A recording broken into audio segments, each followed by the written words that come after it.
Hi, I'm Coach Corey Wayne, and this is my video coaching newsletter. And the topic of today's newsletter is going to be why you should never pursue a woman after no contact works. Well, this particular email is from a viewer. He says he's been following me for a while, but he's having a problem courting a woman he was dating after no contact works.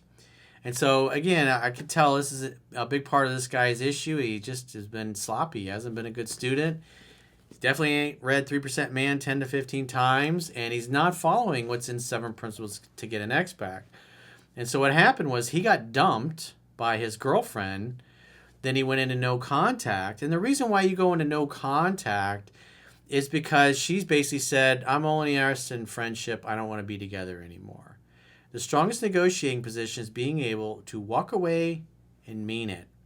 And so the correct response, as detailed in 7 Principles to Get an Ex Back, the article and video on my website, is that you go no contact because you're not going to stick around trying to change a girl's mind when she says, how about blue balls and friendship and no romance? You're going to walk away and say, hey, I'm not interested in that. That's not what I signed up for. But if you ever change your mind, definitely get in touch.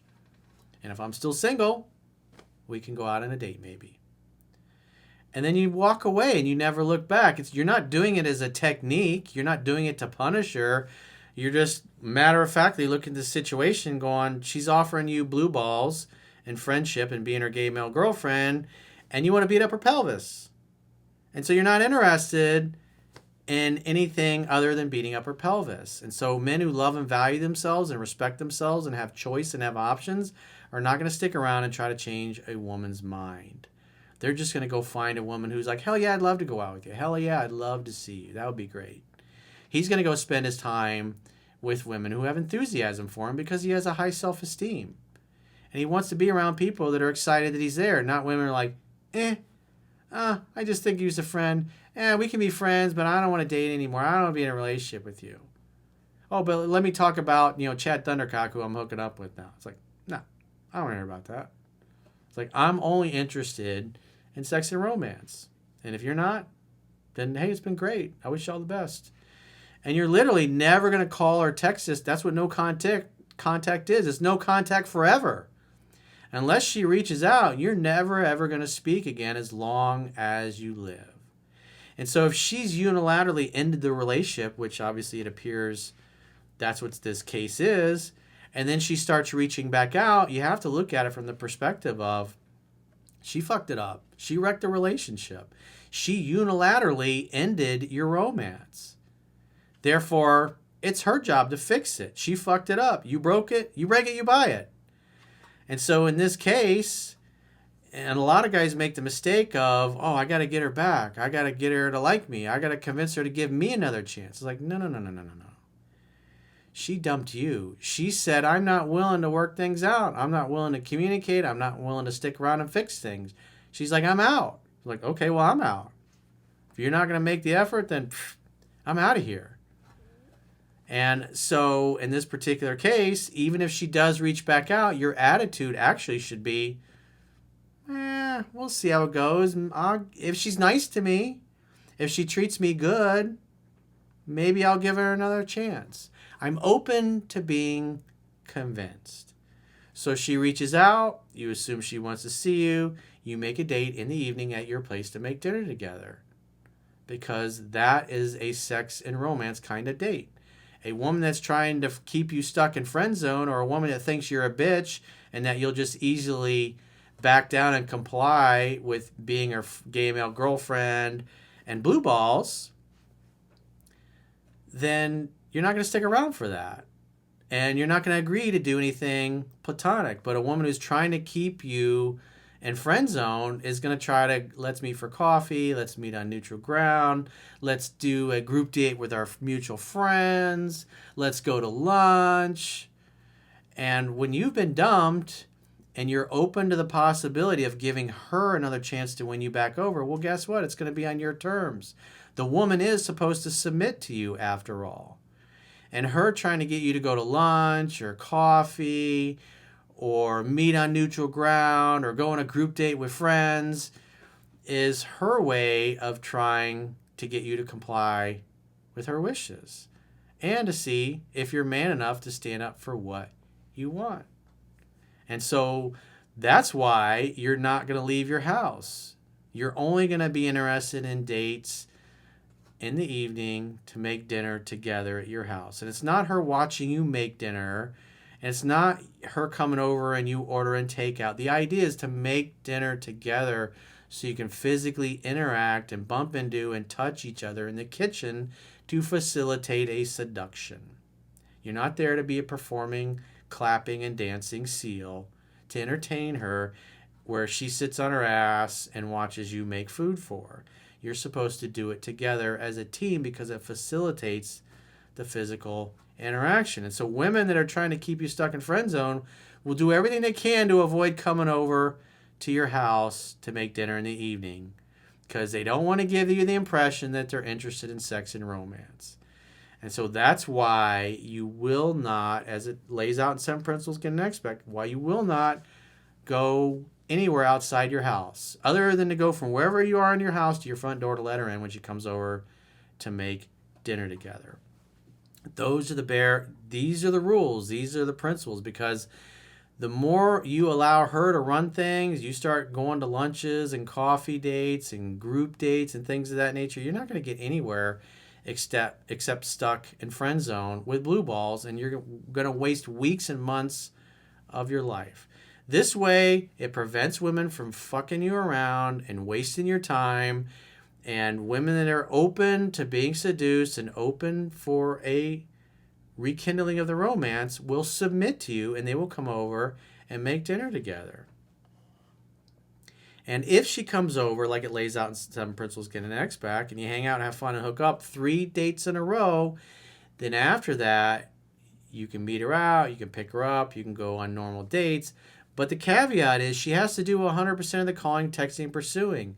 And a lot of guys make the mistake, like this emailer has, is that when the woman starts reaching out and they start hooking up again, they start calling and texting to try to speed up the courtship. And as soon as they do that, she starts backing off again. And again, if she's supposed to be earning another chance with you, you're not going to call and text her and try to date her. You will let her come back to you at her pace. But you will not chase and pursue ever again because your pursuit is over forever. You already did that. And most guys that have gotten themselves into this position have called too much, have texted too much, and literally chased the women out of their lives and turned them off to the point where their feelings went from being romantic and sexual to totally platonic. So he says, hey, Coach, I've been following you for quite some time now. You quite often talk about courting a woman properly. Can you please elaborate on that as to how to do it? Read the fucking book 10 to 15 times, dude. You got to read the book 10 to 15 times. There is no shortcuts to success. You're not going to be able to cherry pick videos and be successful in it. So that's your first problem. And by the way, before we go any further, I want to let you guys know, if you haven't already seen some of my other videos talking about it, about our exclusive members only content on YouTube, Spotify, and my website, understandingrelationships.com. So what we have for paying members is, normally we do 5 video newsletters a week. And I'm continuing to do those 5 free ones on YouTube and the website and everywhere and Spotify. But in addition to that, for paying members, I'm doing an additional 6 video newsletters that are exclusive to paying members only. And those are on my website, which also has the email analysis. You can subscribe on Spotify if you'd prefer to be on Spotify. Or you can subscribe on YouTube if you would prefer to consume the members only videos on YouTube. And so we have the additional video newsletters. We have the 3% Man study group with myself and the girls and Chunky, because the girls have all read the books and we're going through it page by page, and we got a podcast specifically for that.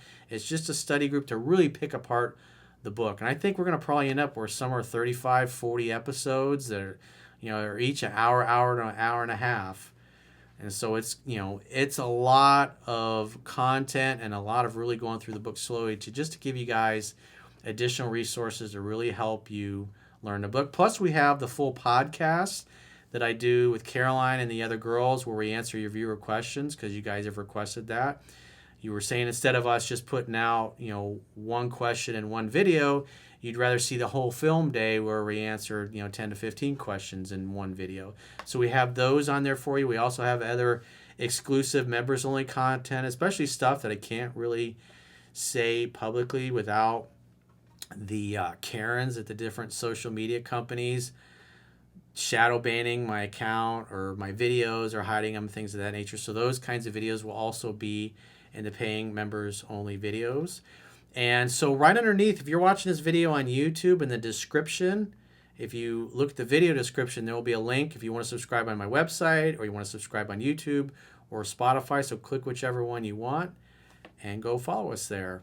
And we appreciate all of the paying members. A lot of people are signing up, more than I expected, quite frankly, so quickly. So I really, really, really super appreciate that. Because obviously I got to pay everybody to make all this additional content. So there's a significant expense involved with that. But you get a lot of extra content. So he says, hey, Coach, I've been following you for quite some time now. You talk often about courting a woman properly. Can you please elaborate on how to do it?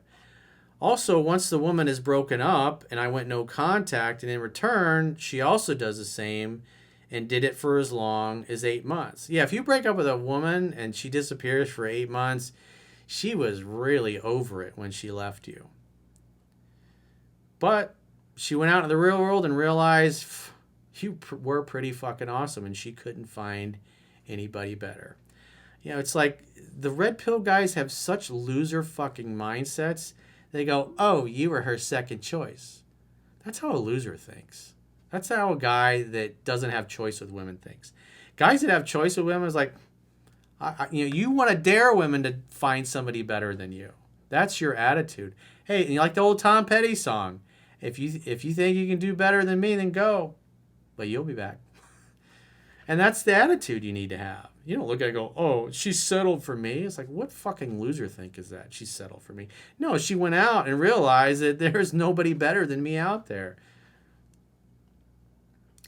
He says, but then she starts to reach out and I let her do the persuasion. But after her certain level of showering loving emotions on me, when I start to persuade her in return, I don't know what you're talking about persuading her to do. She starts to go cold on me after some time, even that it was her idea that I should I think he's trying to say pursue her. So in other words, she reached back out and says, oh, I want you to pursue me. So you pursued a woman and chased her to the point where she became so disgusted and so turned off by you that you didn't hear from her for 8 months. And then she calls you back up and says, oh, yeah, I want you to start pursuing me again. No. What women say they want and what they think they want and what they actually emotionally respond to are two completely different things. And so if a woman is calling you up after 8 months and she says, I want you to start pursuing me again, my attitude would be like, I really had a great time. I was really sad when the breakup happened, but I haven't heard from you in 8 months. You were unwilling to work things out the last time we spoke. And so I'm not going to pursue you. I am, however, open to giving you a chance to win me back over. In other words, I'm open to potentially dating and seeing you again, but you're going to have to make an effort to show me that you've changed and you value and you appreciate me and what we had, because I didn't get that the last time we spoke. And so if you want me to pursue you, show me that you've changed. You need to prove to me that you've changed. You need to prove to me that you deserve another chance. That should be your attitude towards this. And even though she says, I want you to pursue me, it's like if a woman reaches out after 8 months, what do? 7 Principles Get an Expect says you invite her over in the evening to make dinner together at your place. You don't call, you don't text her ever. She has to do 100% of the pursuing. She fucked the relationship up. She unilaterally ended it. And so you shouldn't have the attitude of, how do I get another chance with her? You should have the attitude of, well, it's not ideal, but maybe she's changed, maybe she's remorseful, maybe she did some work on herself and she realized what an absolute fucking jackass she was and how stupid she was letting a guy like me get away from her. And now she's coming back and she's remorseful and she wants another chance. And I'm open to it, but things are going to change. She's got to treat me good. She's got to treat me better. She's got to prove to me that she's serious about wanting another chance with me. She shouldn't be calling you and telling you to pursue her. It's like, I don't think so. Because what happened was he obviously listened to her.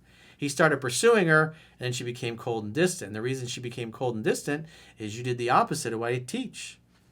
And so it went from being her idea to potentially rekindle things, and then you just picked back up the pursuit and started calling and texting her to pursue her, like she said. And what happened? You did what she said she wanted, and she got turned off. And you're violating the principles in the book. You're violating the principles in 7 Principles Get an X Back. That's why it's not working for you. This is as predictable as the sun coming up in the east and setting in the west. He says, question number 1, should we court the woman after no contact and getting back afterwards to start over the entire process of dating or not? Absolutely not. As it says in 7 Principles Get an X Back, this is a special case. She rejected you. She blew you off. I mean, you didn't hear from her for 8 fucking months. And your whole mindset is, oh, how do I get her attention? It's like, no. How does she get your attention? How does she convince you that she's worthy of another chance? Her actions and consistency. And that means you let her do 100% of the calling, texting, and pursuing. When you hear from her, you assume she wants to see you, and you invite her over to make dinner in the evening. You hang out, you have fun, you hook up. She has to do 100% of the calling, texting, and pursuing from that point forward. And when you hear from her, you make the date. That's it. He says, number 2, how do we court the woman properly since you talk about the courting never ends even when you are in a long-term relationship? Well, you don't go back from not speaking and being broken up for 8 months to all of a sudden you're back in a relationship. It's a completely new courtship is the way you need to look at it. But what's different about this courtship is she's fucked up the previous one. And so therefore she has to do the pursuing. You wait to hear from her, and then you make the next date. The first 3 dates are all going to be at your house to make dinner in the evening. And as long as you hang out, have fun, and hook up, meaning have sex again, and you do that all 3 dates in a row, then you can meet her out, then you can pick her up, you can take her on normal dates, but she still has to do the contact initiation. Because what happens is, if you let her do all the contact initiation, and then you start doing contact initiation, trying to speed things up, or in this case, comply with her saying you need to pursue me, what you're going to notice is she's going to back off, and she's going to be less interested, and then she'll become less available, and it'll be harder to get dates that she'll agree to. Whereas if you just let her do 100% of the pursuing, and then you make dates that can lead to sex at your place or hers, again, the first 3 have to be at your house. Because you want her to submit to you, you want her to go along with your agenda. Not her agenda. You're the one with the penis, so you're the one who is supposed to lead. And so it's true that the courtship never ends, but you're not in a long-term relationship. You're not back together until she brings it up. And until then, you're just hanging out, having fun, and hooking up like you were when the initial courtship started. With the caveat being, since this is attracting an ex-back who ended the relationship unilaterally, she must do 100% of the pursuing. And then you just set dates. Now, say 3 or 4 or 5 months down the road, you're back together, everything's lovey-dovey, and she's like, how come you never call me? How come you never text me? Why do I always have to be the one? And she keeps bringing it up, and then she starts to get mad and says that, you need to call me. You need to text me from time to time. Then what you should do is once a week, call her out of the blue. The next week, maybe you FaceTime her out of the blue. The week after that, maybe you write it. This is assuming when you're back in a actual committed relationship. Maybe the next week, you write her a nice card and you mail it to her house. Or on the way out in the morning, you write a little Post-it note and stick it to the little visor mirror in the driver's side, so when she pulls it down in the morning to go to work, it says, I love you, babe. Have a great day. I'm thinking about you, Bob. Whatever. Just things like that. Because what happens sometimes, most women will let you get away with them doing 100% of the calling, texting, and pursuing. I mean, if she's calling and texting you and FaceTiming you 2, 3, 4 times a day, you don't need to reach out at all. She'll do 100% of it. But, there are some women that get to be a little bit of a pain in the ass about it. And then, okay, once a week, you'll reach out in a different way, in a way of your time and your choosing. Because all she's really saying is, hey, I just want to know that you care. It'd be nice if from time to time you reached out to me in an unexpected way and let me know that you cared in some way. It could be a phone call. It could be a FaceTime. Maybe send her a nice email. Maybe you write her a card. Maybe it's a handwritten Post-it note. Maybe it's a text. Maybe it's a cute meme or a little video of the two of you doing something together that was fun that you had. Whatever. The point being is that if she brings it up and she keeps going over it 3, 4, 5 times and getting mad and complaining how you never reach out, then once a week, different day, different time every week, you'll reach out in a way where you initiate the contact. But under most circumstances, you're never going to have to do that, especially in this where you were already in a relationship and she fucked it up. So as her interest goes up, she calls and texts more and you spend more time together. And that'll ebb and flow. But I promise you, if you start calling and texting her, her calls and her texts will drop off and taper off. And it'll be harder to get her on a date and get her to agree to a date. And that's why it says in 7 Principles Get an Expect, she's got to do 100% of the calling, texting, pursuing. And the only time you'll ever resume any kind of pursuing is after you're in a relationship again, many months after you started dating again. If she's complaining about it multiple times, then, and you're in a relationship, you're committed, she asked for it, then you can reach out in a different way every week. But most women, you're just not going to have to do it. They'll do all the pursuing. They may occasionally complain about it and tease you about it, but again, if a girl's calling you 2, 3 times a day, texting you 2, 3 times a day, you just don't need to reach out. It's counterproductive. You'll notice the more you text and call her, the less she'll call and text you, and the less you'll see her. That's just a fact of life. Even when it's like, no, it should be 50-50. Nope. When the calling, the texting, and pursuing is 50-50, a woman feels platonic feelings for you, and you definitely don't want that. You want it to be her idea. If it's her idea, if she's chasing you, you don't have to worry about getting dumped. So if you got a question or a challenge and you'd like to get my help, go to understandingrelationships.com, click the products tab at the top of your screen on any page of my website, and book a coaching session with yours truly. Until next time, I will talk to you soon.